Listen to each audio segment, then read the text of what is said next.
midi 13h, Sud Radio dans tous ses états, Benjamin Glaise. Et oui, la campagne présidentielle adore cette année nous gaver de foie gras sur son lit de polémique, bien sûr. Souvenez-vous, on avait eu déjà les cérémonies officielles privées de foie gras dans les mairies écolos de Lyon et de Strasbourg. Et bien maintenant, c'est un député de La République En Marche des Alpes-Maritimes, Loïc Dombreval, qui propose d'étendre l'appellation foie gras aux producteurs spécialisés dans le gavage naturel. Alors, idéologie ou vrai intérêt pour la filière? Eh bien, on en parle tout de suite avec notre premier invité. Sud Radio Berkov dans tous ses états, le fait du jour. Pour en parler, nous recevons donc Marie-Pierre P, directrice du comité interprofessionnel des palmipèdes à foie gras. Bonjour Marie-Pierre. Bonjour. Bonjour Marie-Pierre P, merci d'être avec nous ce midi sur Sud Radio. Déjà, avant de vous demander votre avis sur cette proposition de ce député de la majorité, qu'appelle-t-on concrètement le gavage naturel et a-t-on une idée de ce que ça représente actuellement en France ? Ça représente absolument rien, puisqu'il y a bien sûr des travaux scientifiques qui ont été menés par l'INRA et sur lesquels donc on peut arriver à reproduire un engraissement naturel chez les oies, mais avec un protocole extrêmement précis, et les résultats sont très aléatoires, ce qui explique le prix exorbitant qui est proposé pour ce foie gras à plus de 1 000 € le kilo.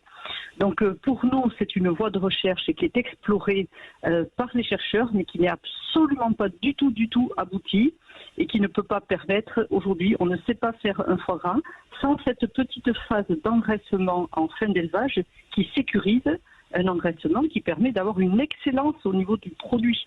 Voilà. Donc ça veut dire, sur les options scientifiques, j'ai bien compris qu'on est pour l'heure sur des options plutôt scientifiques. Sur ce gavage naturel, ça consiste en quoi du coup ?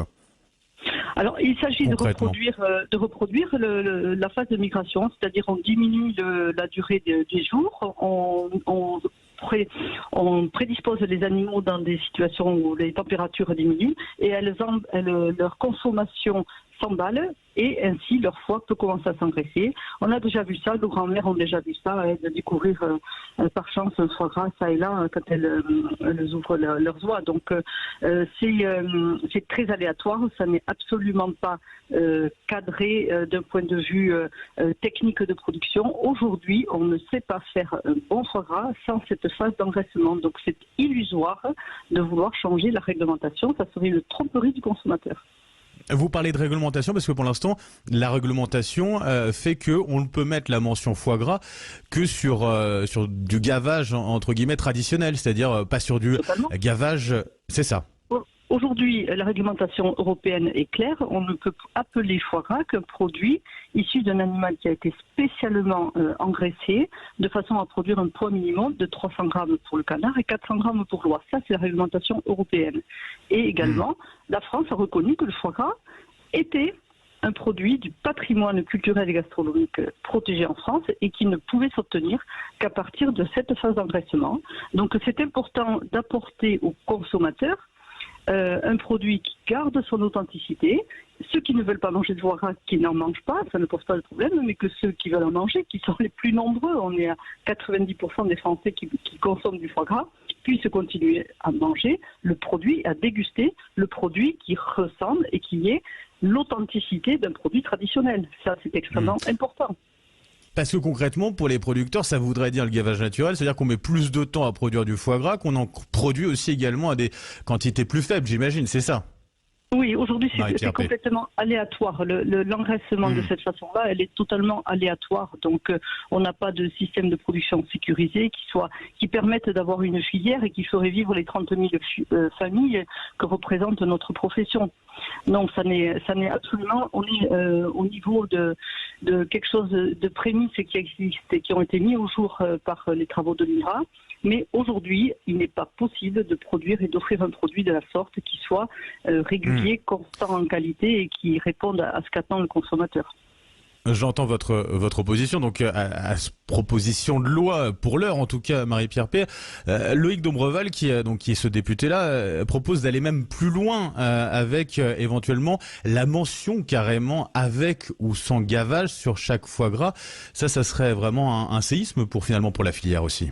Mais complètement. Alors vous savez, nous avons rencontré, invité, je pense qu'il a une totale méconnaissance de notre filière. Nous avons invité le député Louis Dombreval à venir sur le terrain rencontrer les éleveurs. Nous craignons qu'ils soient simplement influencés par les associations qui diabolisent notre production. Ils refusent pour l'instant de venir visiter nos élevages. Donc, voyez, moi, ça me pose un petit problème quand même. On est dans dans des postures éthiques et on n'est pas au service des filières, au service de ce qui fait vivre notre pays, notre économie. D'autant que lui, son objectif, c'est ce qu'il expliquait, c'est que les producteurs de foie gras basculent petit à petit vers du gavage naturel. J'imagine que ça risque de laisser une partie des producteurs de foie gras sur le bord de la route. C'est absolument faux. C'est absolument faux. Pour preuve encore qu'il ne connaît pas du tout notre filière, mais nous l'invitons gentiment et en toute simplicité à venir nous rencontrer, à venir visiter nos exploitations, et je pense qu'il pourra changer d'avis.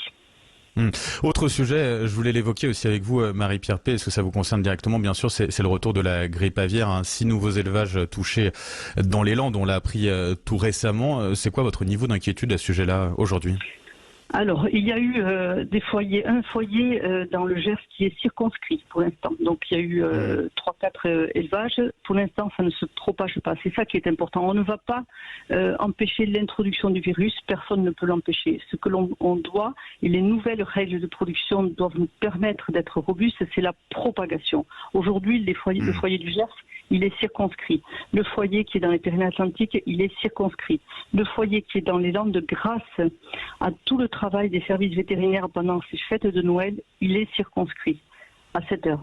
Donc je pense qu'on est aujourd'hui, avec malheureusement l'expérience que nous avons, peut certainement proche de ce que nous pouvons faire pour enrayer une propagation du virus. Donc je pense qu'il faut garder confiance, être extrêmement précis dans les règles de biosécurité. Ne pas aller sur les élevages si on n'a pas besoin d'y aller parce que le virus est dans l'environnement et c'est comme cela que les élevages se contaminent. Donc moi je veux dire à mes éleveurs, restons confiants, très prudents. Les règles de biosécurité, on les applique, on surveille les animaux. Les premiers symptômes, c'est des chutes de consommation. Et là, nos éleveurs sont tous les jours à surveiller leurs animaux.